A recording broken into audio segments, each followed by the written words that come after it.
Knowledge চ্যানেলে স্বাগত জানাচ্ছি।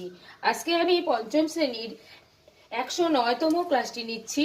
আজকের ক্লাসে 140 পাতায় যে সরল অঙ্ক আছে সেখান থেকেই আমি 4টি সরল করাচ্ছি। তো এর আগের ক্লাসে 139 পাতায় যে সরল 3টি ছিল সেই 3টি আমি করিয়েছিলাম। আজকের ক্লাসে আমি 4 নম্বর থেকে 7 নম্বর সরল করাচ্ছি। পরবর্তী ক্লাসে আমি 8 থেকে বাকি 11 নম্বর পর্যন্ত অঙ্কগুলো করাবো। তো আমরা 4 নম্বর অঙ্কে চলে এসেছি। তো এখানে দেখতে পাচ্ছি দুপাশেই প্রথম বন্ধনী রয়েছে, তাহলে আমরা দুপাশের অঙ্কই একসঙ্গে করা শুরু করব, কারণ দুপাশেই প্রথম বন্ধনী রয়েছে। এখানে প্রথম বন্ধনীতে ভাগ আছে, যোগ আছে, আমরা ভাগের কাজ আগে করব। এখানেও আমরা ভাগের কাজ আগে করব, এটাই সরলের নিয়ম। তাহলে এখানে আমরা যদি 9 দিয়ে 18কে ভাগ করি আমরা পাচ্ছি 2 যোগ এখানে হচ্ছে 2। এবার এখানে আমরা পাচ্ছি, আমরা ভাগটা করব 14 গুণ 2। তাহলে এখানে যে আমরা ভাগ করতে আসব, এখানে ভাগ করতে এসে আমরা দেখতে পেলাম যে এখানে যে 7 দিয়ে আমরা 2কে ভাগ করব সেটা কিন্তু সম্ভব নয়। তাহলে যে যখন আমাদের এরকম ভাগের কাজ করা সম্ভব হবে না, তখন আমরা গুণের কাজটা আগে করে নিয়ে তারপর আমরা ভাগের কাজটা করব। তাহলে এখানে 14 দুগুণে 28, তারপর ভাগ হচ্ছে 7। এই জিনিসগুলো আমরা শিশুদের অবশ্যই শেখাবো। ভাগের কাজ করারই নিয়ম আগে, কিন্তু যেহেতু যাচ্ছে না ভাগটা, সেহেতু গুণটা করে নিয়েই ভাগটা করতে হবে। এখানে আমরা যোগ করে পাচ্ছি 4, কোনো চিহ্ন নেই মানে এখানে একটা গুণ চিহ্ন দিতে হবে। এবার এখানে ভাগটা আমরা করে দেব। তাহলে 4 7 28 ভাগফল 4 যোগ 2।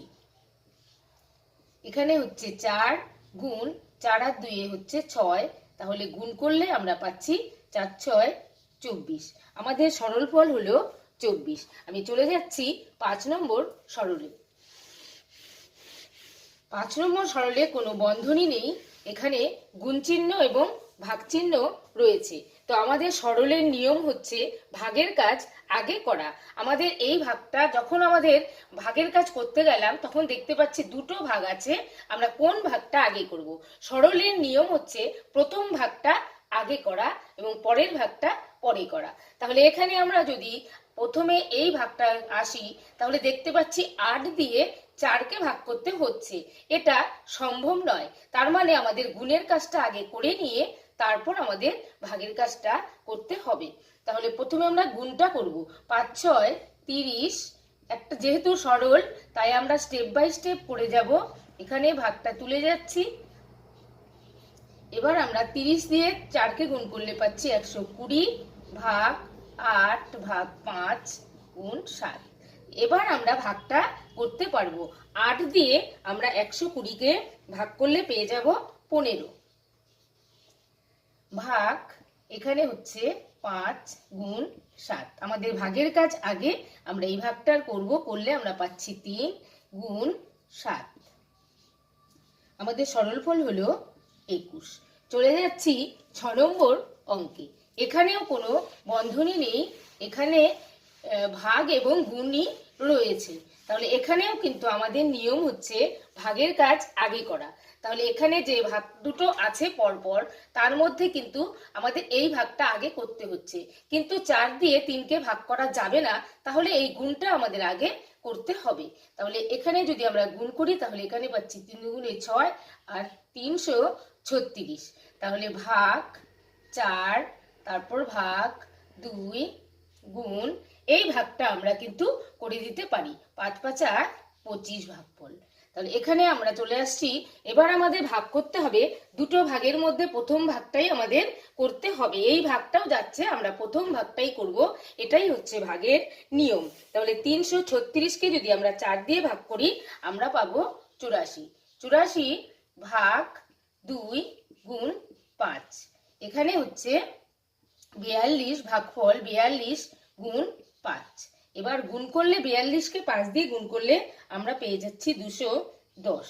তাহলে সরল ফল 210। চলে যাচ্ছি 7 নম্বর অঙ্কে।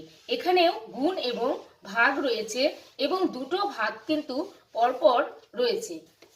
এক্ষেত্রে কিন্তু আমরা দেখতে পাচ্ছি ভাগটা কিন্তু করা যাচ্ছে, তাই কিন্তু আমরা এই গুণটা কিন্তু করব না। এই দিকটা কিন্তু আমাদের অবশ্যই লক্ষ্য রাখতে হবে। তাহলে এখানে 6 গুণ ভাগফল আমরা পাচ্ছি 2, এখানে ভাগ 2 গুণ 3।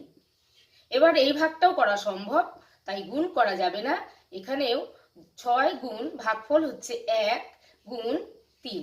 তাহলে এখানে প্রথমে 6কে 6 গুণ 3, তারপর হচ্ছে 3 6 18। তাহলে আমাদের সরলফল হয়ে গেল 18। এইভাবে আমরা সঠিক নিয়মে স্টেপ বাই স্টেপ শিশুদেরকে এই সরল অঙ্কগুলো করতে শেখাবো। পরবর্তী ক্লাসে 140 পাতার 8 9 10 11 নম্বর অঙ্কগুলো আমি করাবো। আজকের এই ক্লাসটি ভালো লাগলে লাইক করবেন, কমেন্ট করবেন, শেয়ার করবেন এবং আমার পরবর্তী ক্লাসটি পেতে আমার চ্যানেলটিকে সাবস্ক্রাইব করে আমার সঙ্গে থাকবেন।